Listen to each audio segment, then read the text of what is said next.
evening, ladies and gentlemen, and welcome to the Wall of Power Radio Hour. This is your host, Paul Metsa. We have a great guest on tonight. First of all, I hope everybody had a great 4th of July weekend. My guest, Scotty Sansby, is one of the best percussion players in town, and he's been in town for a while. He will be appearing at Blackie's 3rd Annual Memorial Woofananny on Sunday, July 14th at Moe's in Moundsview from 1 to 4. All right. It features over 10 musicians, some of the best in town: Brian Drake, Martin Devaney, Dan Rumsey, Donnie LaMarca, and more. And all proceeds go to Homeward Bound Dog Rescue. I've been working with them for years. My guest, Scott Sansby, great percussionist, also has a phenomenal story that we're going to be, that Scott's going to be telling about his dog, Ruru, that got stolen in Los Angeles and what he had to do to get the dog back. But first of all, I want to welcome my buddy, Scott Sansby. Thanks for coming. Having me. Yeah, thank you, Paul. You've been around town. I'm looking at your discography here that you provided because we're going to be playing several songs that Scotty played on over the years. And the first year of the songs he's provided with me was 1970, Scotty, and you were playing with a band called Zarathustra with the late, great Doug Maynard. Yeah, that was the first time we played with Doug, first group that we got together and became friends. And when did you start playing drums? When I was about 9. Okay. 30 years ago. I wish. Coming up on 60 years. Okay. Now, what are you from the Twin Cities? I'm from St. Paul. Okay. Originally. So when you were growing up, before you started playing, what bands were you listening to, especially live? We would go, they had these Monday night outdoor concerts or teen dances at the pavilion by the Highland Pool. Okay. And that was a few blocks from my house. And we'd go see the Underbeats and the Accents and the Avantis and the Deacons. Right. And, all of those groups that we then got to kind of follow at the teen fair. And right. We had a group called the Aristocats, neighborhood guys, and they were the big kids, and we'd go to those shows and learn how to play. And well, the cool thing about when you think about that early mid to late 60s in the Twin Cities, a lot of those bands were actually on the radio as well. Yeah. Right? Yeah. Underbeats had stuff, and the High Trashmen. Spirits, the Yeah. Trashmen. So it was a pretty vibrant scene back then. Very vibrant. Do you remember seeing the great Augie Garcia? No, I knew of him, but he wasn't at the places that I was going at that age. Right.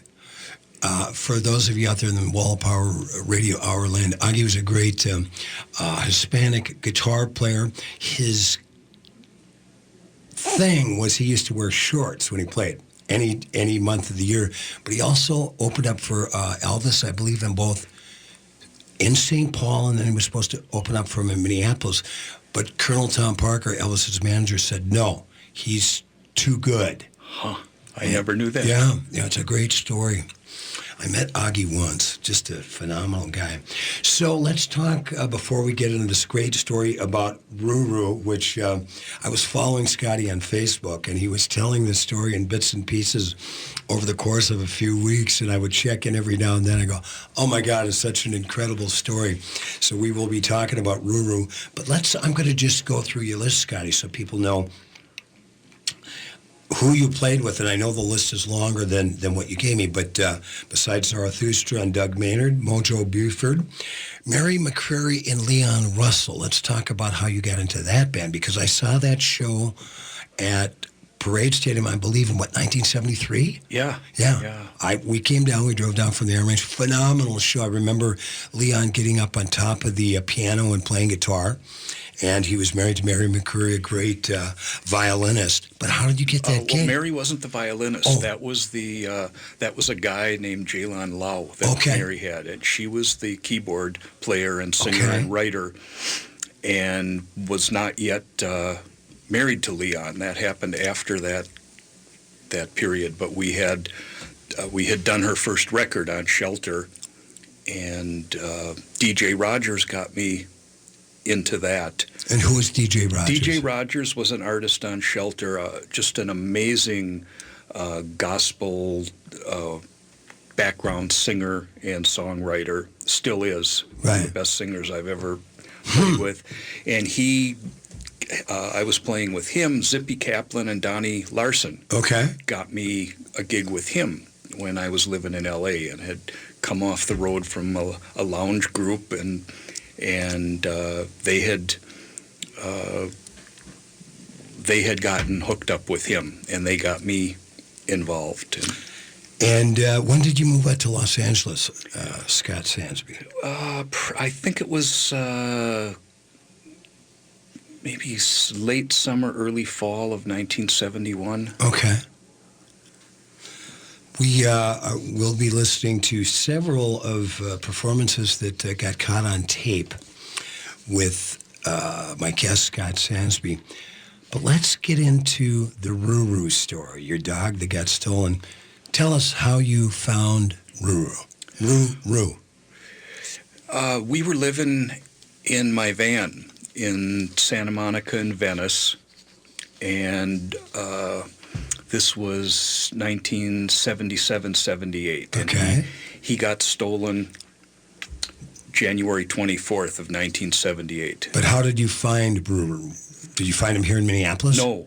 This was, I spent a month searching for him. And where did you originally get him? I got him as an 8-week-old puppy when I was living on Lake of the Isles around here. Okay. And then was he just running around in the streets, or did you get him in a store? Or no, I saw an ad. I was looking. I had fallen in love with a golden retriever that somebody else had, and I thought it was time to get a dog. And I called on an ad, and this woman brought the litter of puppies over to my house. At that time, I had a little servants' quarters in this amazing Mediterranean house on Lake of the Isles. Wow. That has recently broke records for how much it went for. Yeah, and at that time it was run down and absentee owners, so I got servants' quarters there for $150 a month. Wow, right around Lake of the Isles. And they brought a whole all the puppies over, and I clicked with this one puppy, and he was 8 weeks old, and he grew up his first couple years just this wonderful life around Lake of the Isles. Boy, you can't beat that. No, and they had the ice rink right across in front of our house, and we'd come home from gigs at the River Serpent and the Home Bar and all those places, and my bass player friend, who was also with Mary McCreary and moved here, his dog and my dog were best friends. So we'd come home from the gigs at 2 a.m.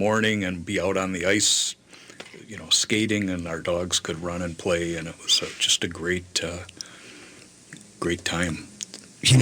When I moved down in 1970, I used to walk around Lake of the Isles all the time. This was back before, now Lake of the Isles is packed, right? Those walkways, and Lake of the Isles is my favorite walk around.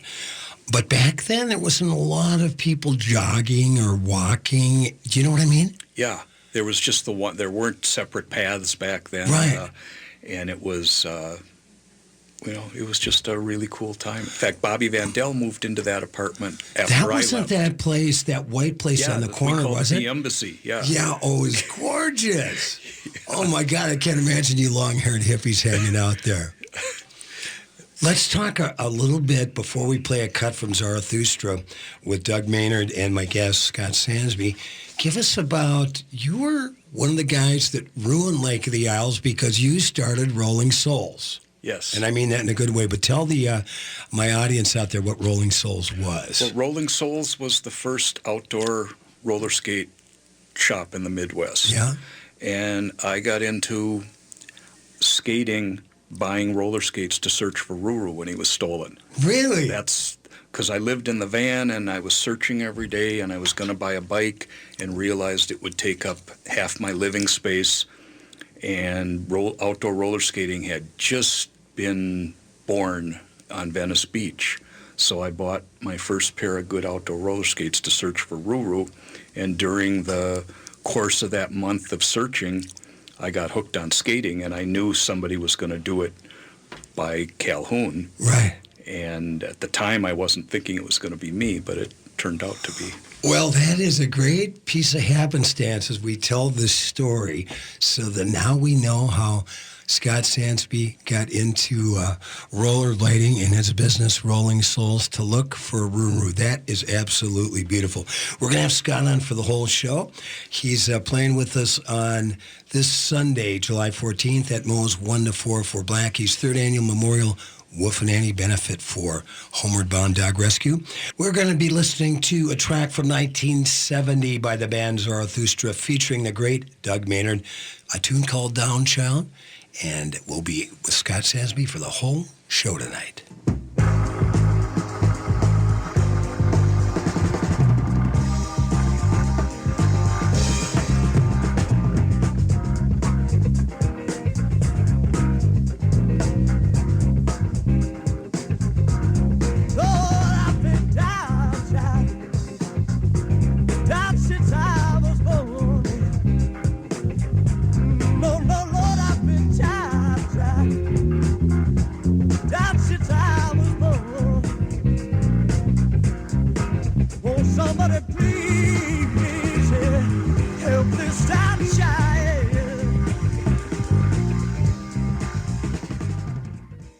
Being a dog is awesome, except when you really gotta go, but you're stuck inside. That's why I had my human called the Urban Dog. Daily walks, field trips, play groups, one-on-one time, safe off-leash play, and pet sitting. I love being an Urban Dog. The Urban Dog works with your schedule and can create a plan that fits your needs. The Urban Dog. Exercise, explore, socialize. Let the journey begin. Call 651-231-6333. That's 651-231-6333. Woo, woo, woo.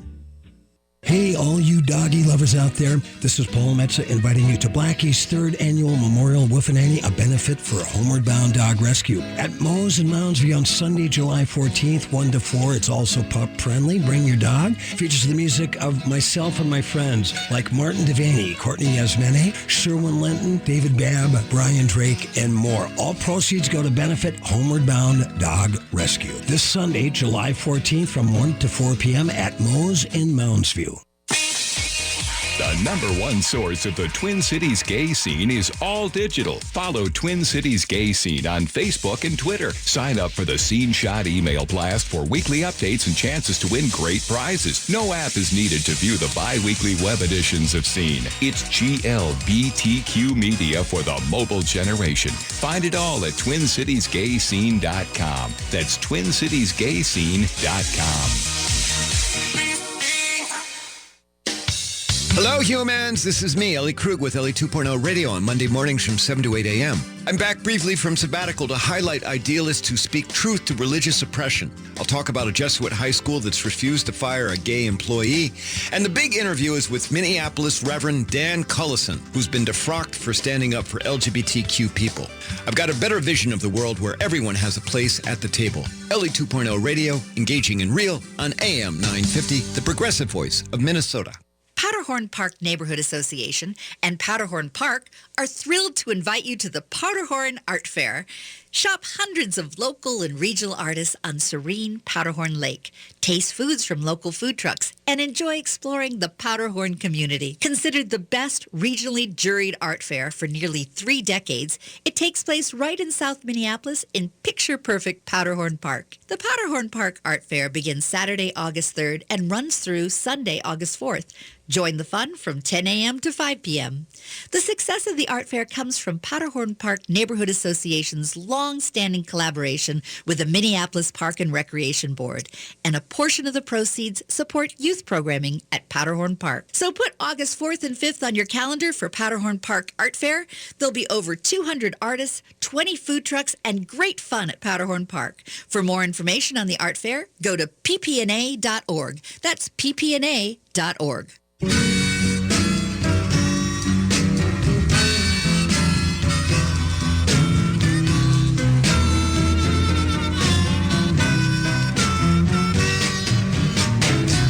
my younger days, I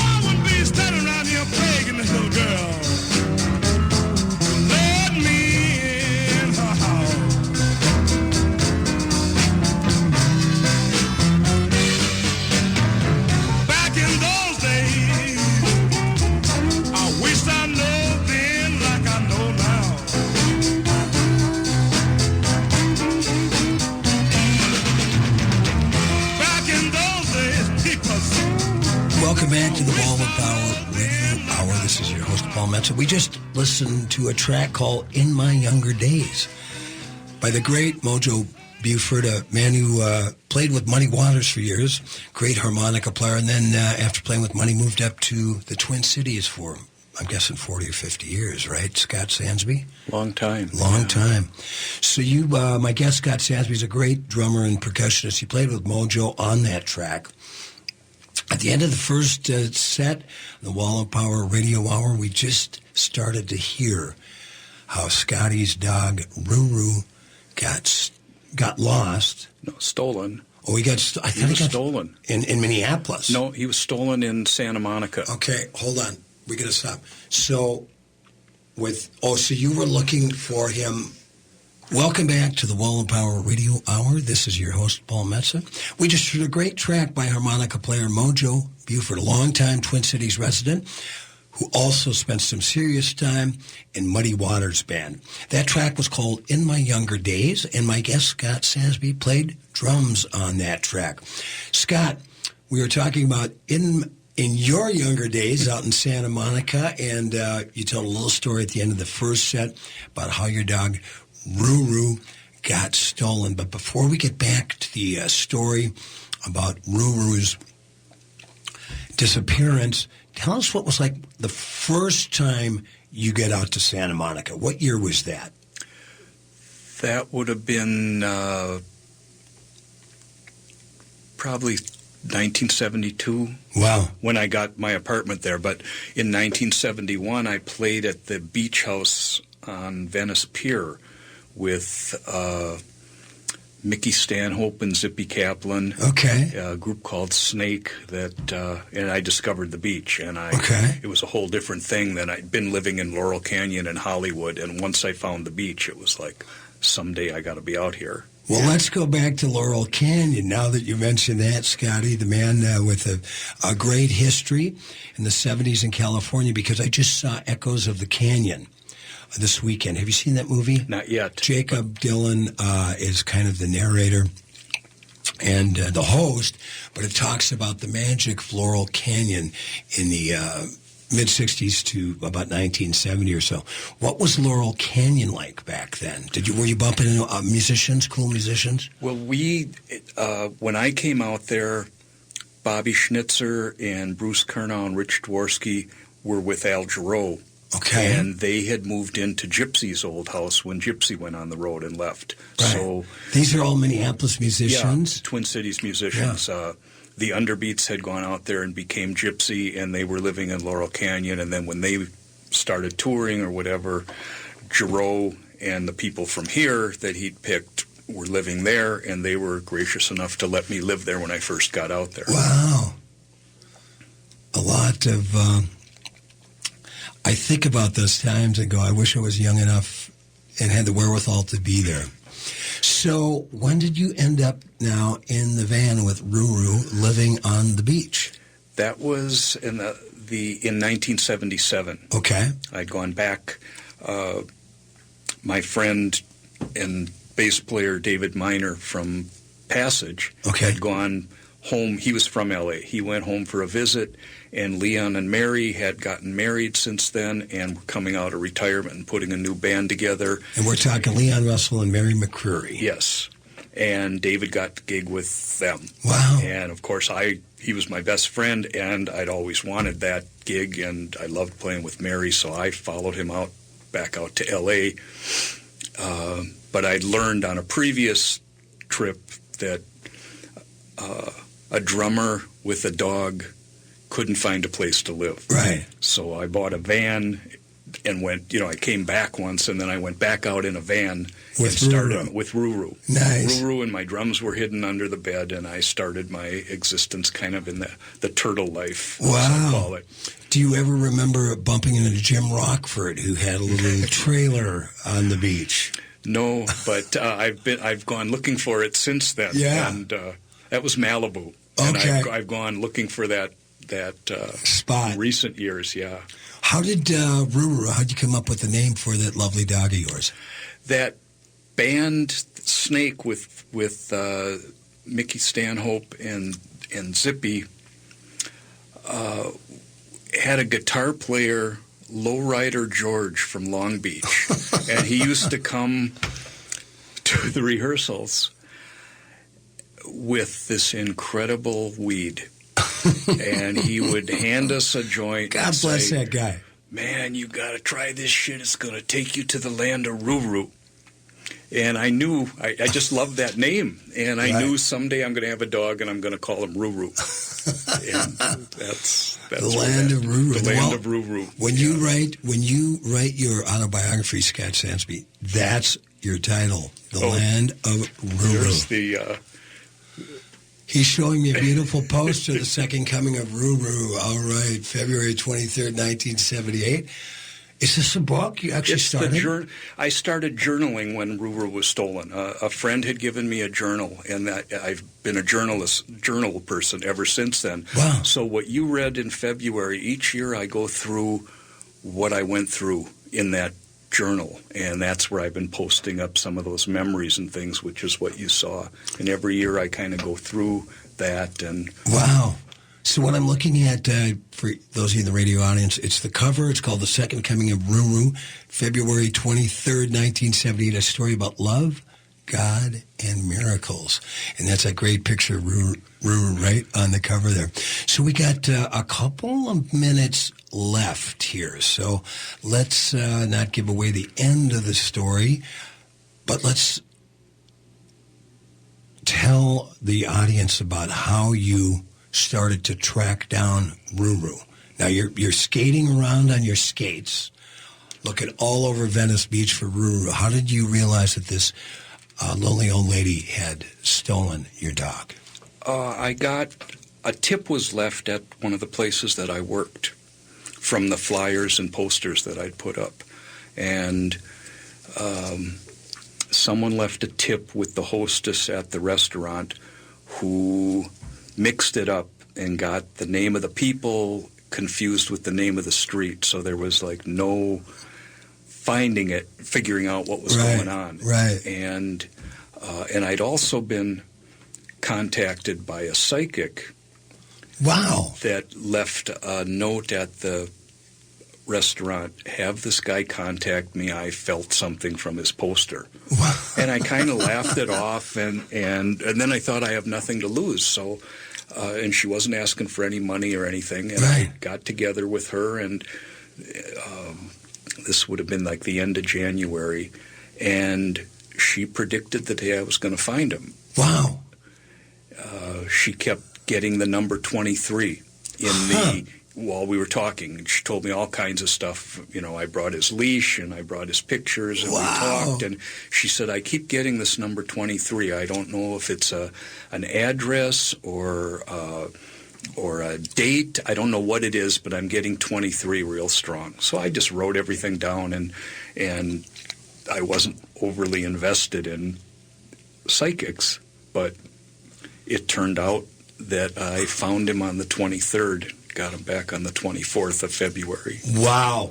We've got Scott Sansby in the studio, great percussionist, telling a story about how his dog Ruru was stolen, how he got his name, and now, coming up in the next two segments, how Scotty got Ruru back. Stay tuned to the Wall of Power Radio Hour. We'll be back after these messages. I'm Richie Mann with Sitka Salmon Shares, a CSF or community-supported fishery. The expression, know your farmer, is a familiar concept in the Midwest, yet know your fisherman somehow gets lost in our grocery stores, fish counters, and freezers. Industrialization has broken that connection between fisherman and consumer. Sitka Salmon Shares is reforging that connection through a sustainable, community-driven model. The world's wild fisheries depend on it. Sitka Salmon Shares creates a direct line from our small boat fishermen right to your door. Learn more at SITKASalmonshares.com.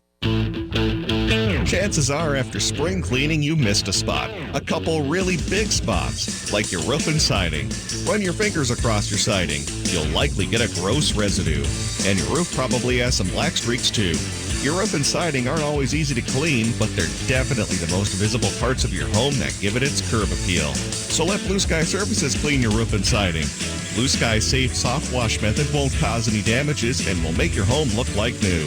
Right now, Blue Sky Services is running their summer special where you can get your whole house, roof, and siding cleaned starting at only $447. That's the most viewed parts of your home cleaned for only $447. Then mention AM 950 when you call Blue Sky Services to get an additional $50 off. So get the curb appeal back on your home and call Blue Sky Services at 952-467-2447. That's 952-467-2447. Hi, Matt McNeil here, and I love Rudy Luther because I love my Toyota Sienna, but I keep going back because of Luther's top-notch customer service. A great example, the Luther Advantage Card. With every new and used vehicle purchase, you'll get 3 years of 10 cents off per gallon of gas at Holiday Station stores and $5 off the Works car washes. The Luther Advantage Card keeps you happy in your Rudy Luther vehicle, which in turn makes me and many others loyal Rudy Luther customers. Find out more at Rudy Luther Toyota, 394 and 169 in Golden Valley. We at Total Dog Company are hands-on dog lovers. We are involved in the care of all aspects of our dogs. The same kind of hands-on care is found in Canidae brand pet foods. From growing increasing amounts of the ingredients in their foods to cooking their recipes in their own cookery, Canidae is a small, independent company that focuses on the hands-on attention to quality, same as Total Dog Company. Find Total Dog in New Hope right off of 169 at 9432 36th Avenue North and at TotalDogCompany.com. We are your relatives. We are your relations. Brothers, sisters, sons, daughters. And some of us are your grandchildren. We are your community. Historically, we held places of honor and respect. Because of the impact of colonization, some of us are rejected, thrown out from family, friends, and community, set up as targets for sexual violence, sex trafficked, humiliated, tortured, and murdered. Everybody has the right to be safe. We are your relatives. Remember, homophobia is not traditional. Sponsored by the Minnesota Indian Women's Sexual Assault Coalition. With your AM 950 weather, this is Eric Nelson. Tonight a 20% chance of rain with a low around 70. Sunday a chance of thunderstorms with a high near 90 and a low around 75. Monday will be sunny. The heat index as high as 103 and lows around 78. AM 950 is brought to you by Total Dog Company. They know dogs and can help you find the right products and give you the best advice. Offering a variety of carefully selected products for both you and your dog. Located conveniently off of 169 and 36th Avenue in New Hope. Or check them out at TotalDogCompany.com.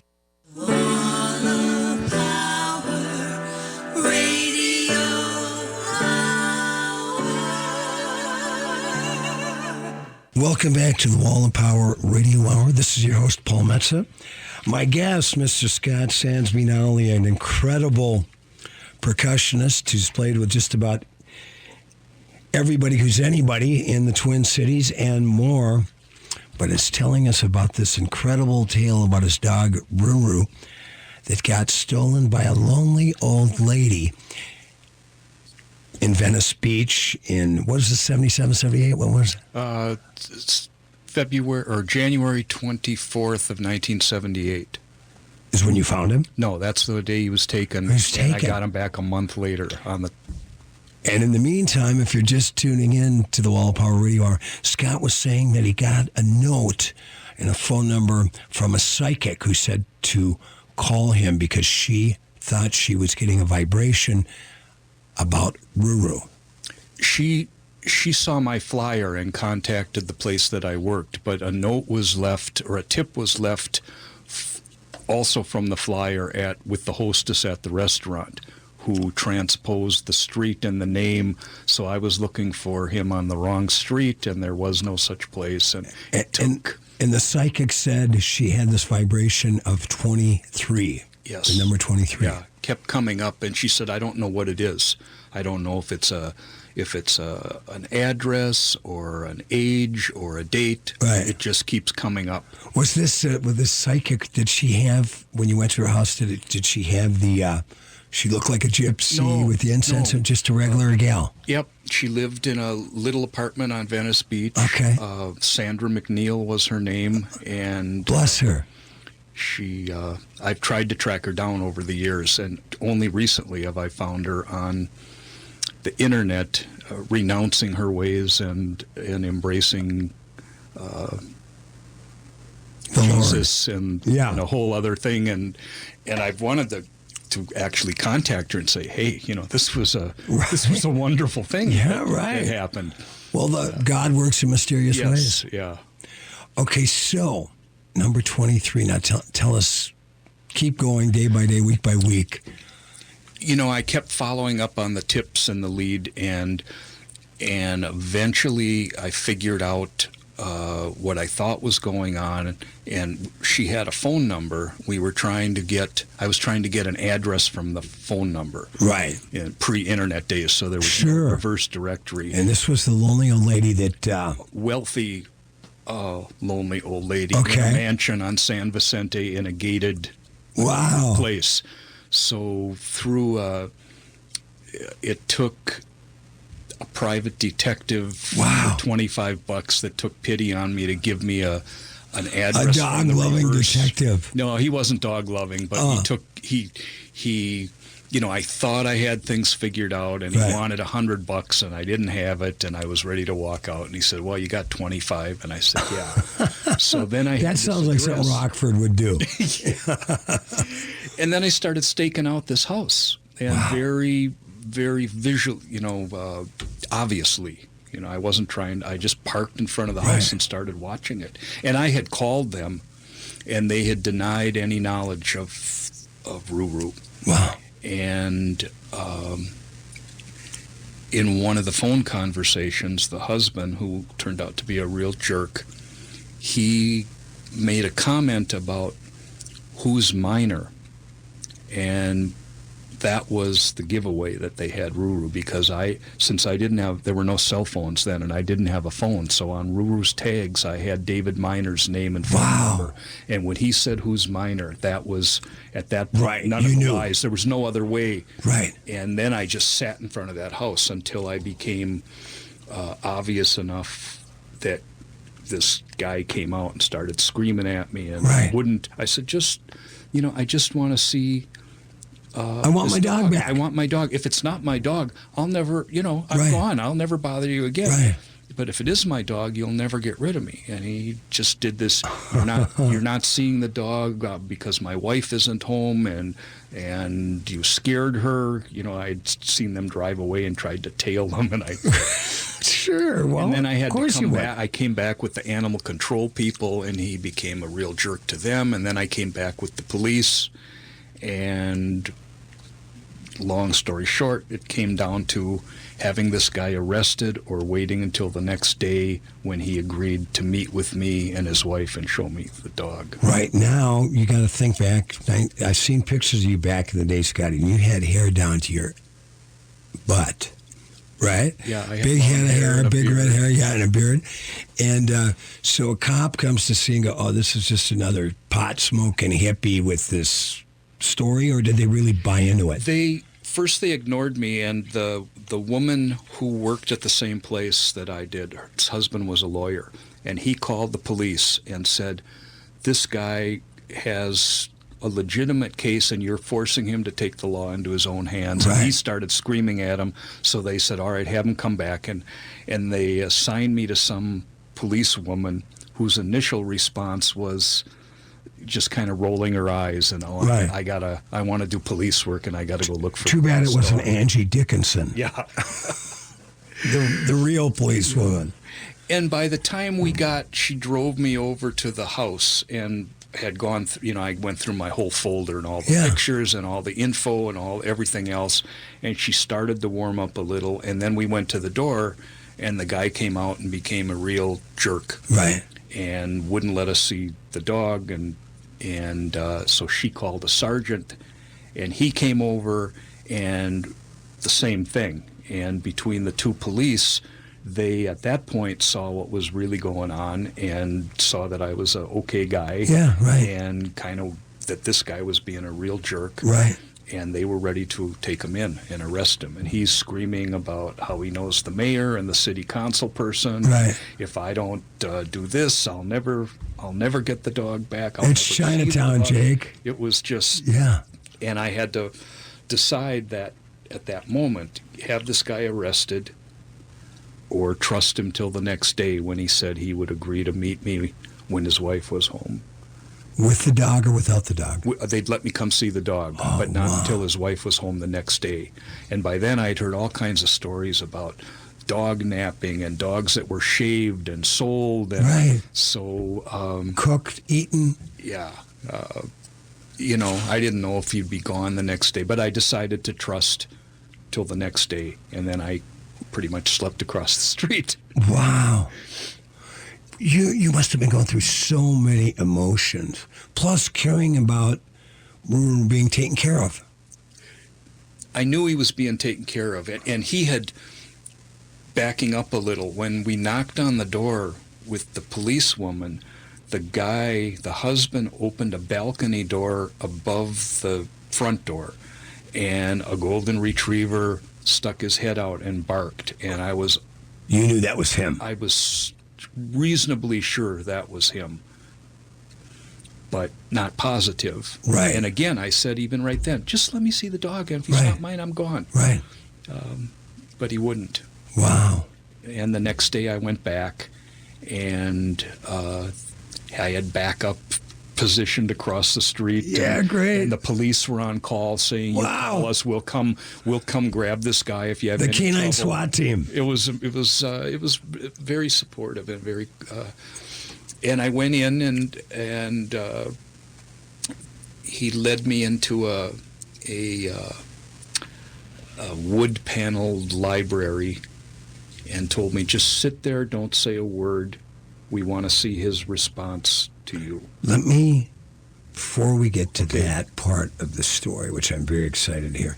Now, for those of you out there in the listening audience, I had followed part of the story on Scott Sansby's Facebook page, but I didn't get the whole part. And Scotty and I are buddies, and I said, but I don't want to hear the end of the story till you get in on the Wall of Power Radio Hour, which we're doing. So before we get to the end of the story, what was their house like? Was it like high ceiling, chandeliers? All of that. It was like Grand Avenue in St. Paul. Okay.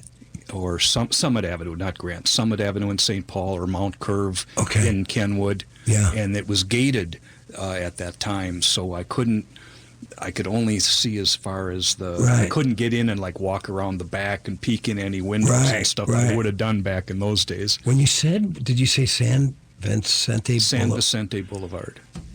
Isn't San Vicente have something to do with Richard Nixon? Does he live? Did he live out there? San Clemente. Okay, all right. Well, I'm getting my Spanish streets confused. So, did you find out what this woman did, how she came into her money?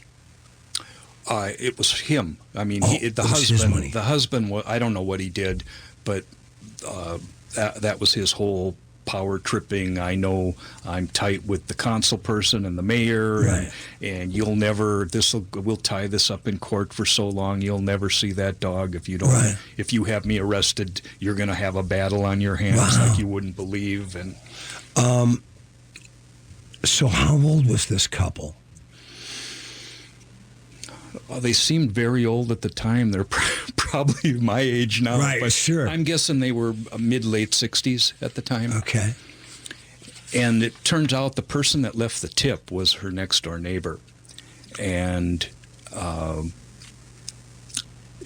she told me that afterwards when I went back and thanked her for leaving the tip when I found out it was her. And she said, this woman had felt like a prisoner at home, once the calls started coming, and she knew somebody was looking, because I called them a lot, and I came by, and it was, I didn't bother anyone. I just said, I heard you found a dog, and I've lost a dog. Right. Can I come Simple see enough. Yeah.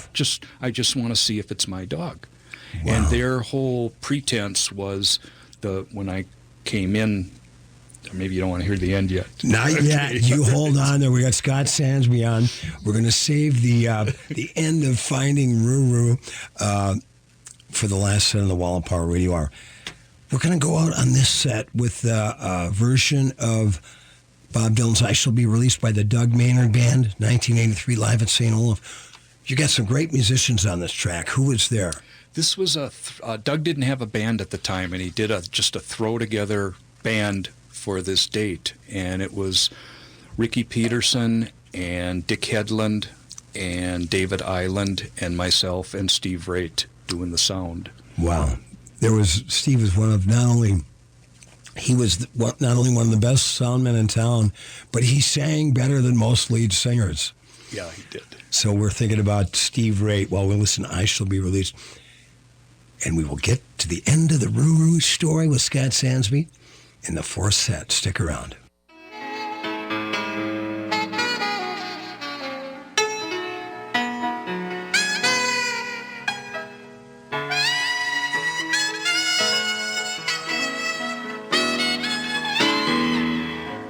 They say that everything,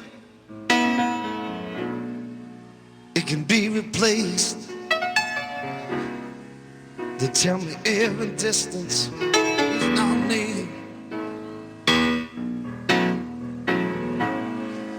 Yet I remember every face of every man that put me here.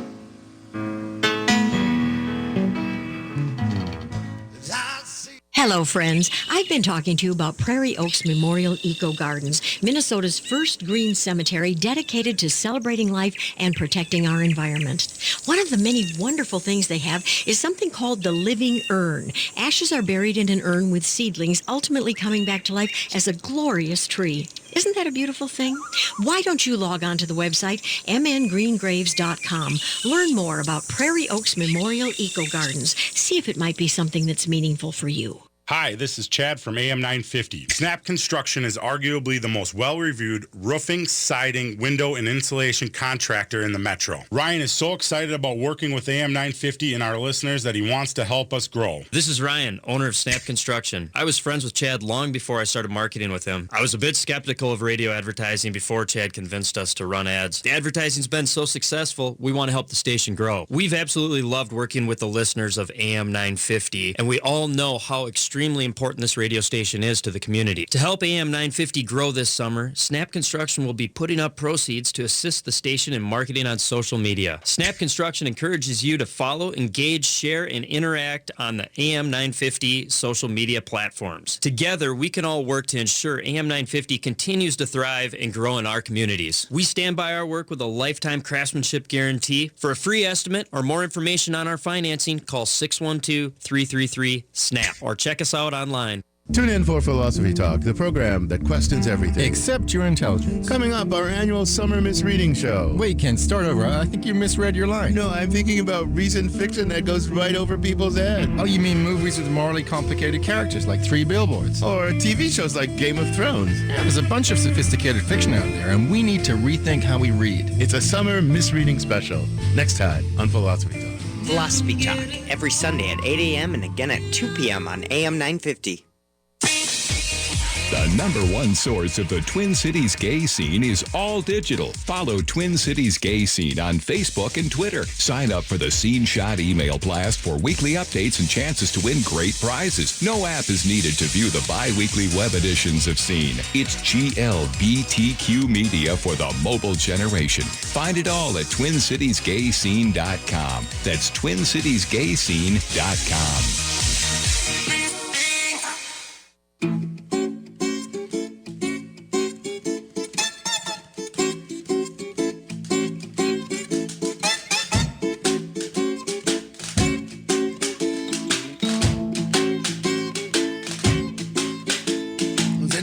Back and mama, well, she don't love me no more.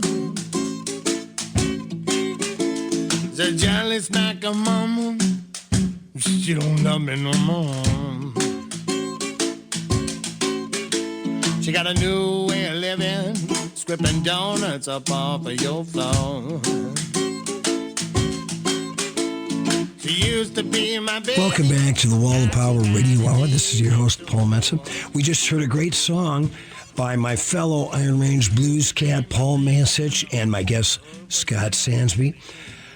Little new number called Jelly Smackin' Mama. That sounded great, Scotty. Do you play with Masich a lot? Not recently. Once in a while. This was when I was playing with Benderheads, and Paul and I went into IPR and did just a class for Dick Shopto. Okay. It was a fun recording. And Masich has turned into such an amazing musician and incredible slide player. Oh, everything. His his rhythms and his singing and guitar playing. Everything. Just a real treat to play with. Yeah. All right, let's get back to the Ruru story. Where did we end up? In the last part, where were we in the Ruru story, where Scotty got his dog stolen and he's closing in on getting him back? So they agreed to see me the next morning. Right. I went in, and the husband jerk that didn't get arrested the night before, instructed me to go sit in the library and just not say anything or do anything. They wanted to see his reaction to me, because at this point, their whole defense was that he was an abused, neglected dog. Right. That they saved from whatever. Right. Because he was begging for food scraps at the back door of the restaurant. So I said, fine. And I sat there, and Ruru loved Frisbee, and I brought a brand new Frisbee with him. And I just sat there, and he went and got his wife, and they... Your heart must have been beating, though. Yeah, totally. And it's, I want to kill these people. Sure. They got my dog, but I'm trying to be polite and cordial. You've got just a incredible array of emotions going through your bloodstream. But I knew, and again, if it wasn't Ruru, I was going to be way let down, but then I'd just leave him alone. So they opened the double doors to the library and had him on a leash, and as soon as he saw me... Now, hold on one second. Was the cop there, too, with you? No, cops didn't come. Just said, the couple? Call if you need us. Okay. They said, bring a backup guy to hang out outside in case anything weird gets happening. Don't do anything yourself unless you have to. You should have brought that lowrider dude. So they just said, call us if you need us. Okay. And... they were very, once I got in the door and everything, everybody was polite and cordial and all that. And then I sat there, and they brought him in on a leash.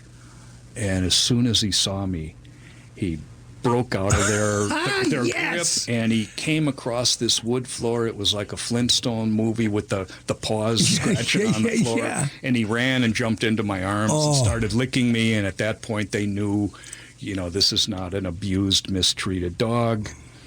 And you must have been in tears. I was, yeah, I was. I'm almost in tears listening to this story. And,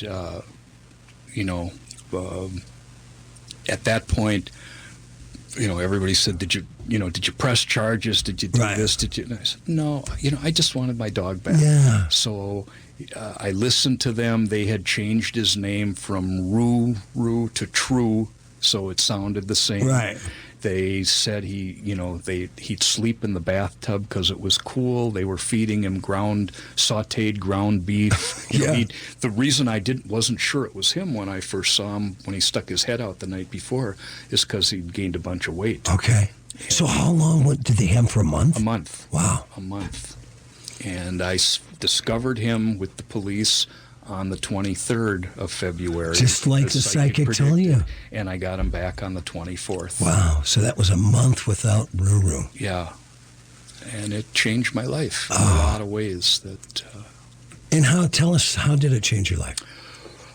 It really helped me prioritize what was important. It made me very aware of family and love, my relationship with my parents, what it must have been like for all their kids to, move 2,000 miles away, to pursue our own lives. And, I had, interestingly, I'm not a religious guy, but I'm a spiritual guy. And I was reading in my van, during the midst of this on a rainy day and nowhere to go, and I'm stuck in my van, and I'm reading old letters from my sisters and my parents and bawling, crying my eyes out, missing my dog. And I wrote this little prayer.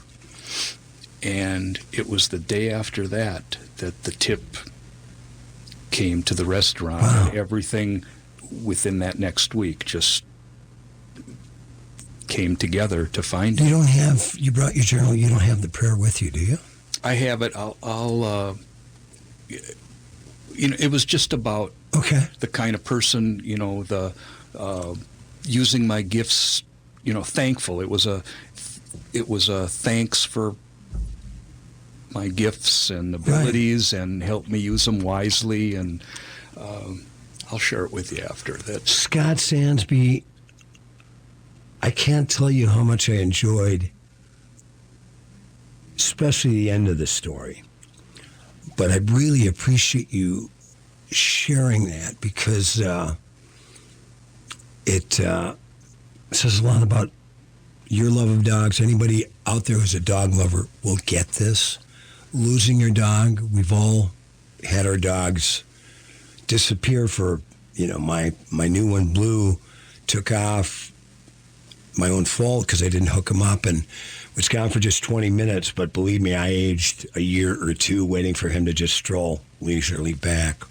And I know you lost Blackie, 2 years ago? 2 years ago. I mean, that's when as I was reading, again, some of the good stuff of Facebook, as I was reading about your stuff with the dogs. Because I had known, I've known you, 30 some years, but I didn't know about your love for dogs and your connection to the dogs. So yes, I'm really, I'm honored. We've got another bond. Play, on Saturday. And Sunday, July 14th at Moe's, it's going to be celebrating my dog Blackie, a great way to remember him. Blackie's third annual Memorial Woofananny. Scott Sansby, Donnie LaMarca, Martin Devaney, and 7 or 8 others. Rob Hillstrom, Galina Gabrielle. It's going to be a great afternoon of music, 1 to 4. All the money is going to go to Homeward Bound Dog Rescue, and it's dog friendly, so you can bring your dog. Scotty, thanks for telling me. I feel like I knew Ruru. Oh, cool. Thanks for having me. Thank you, brother. That was beautiful. Thanks for listening to the Wall of Power Radio Hour. The show is produced by Paul Metza, engineered by Brett Johnson and Hunter Haas. We'd like to thank our guest, Scott Sansby.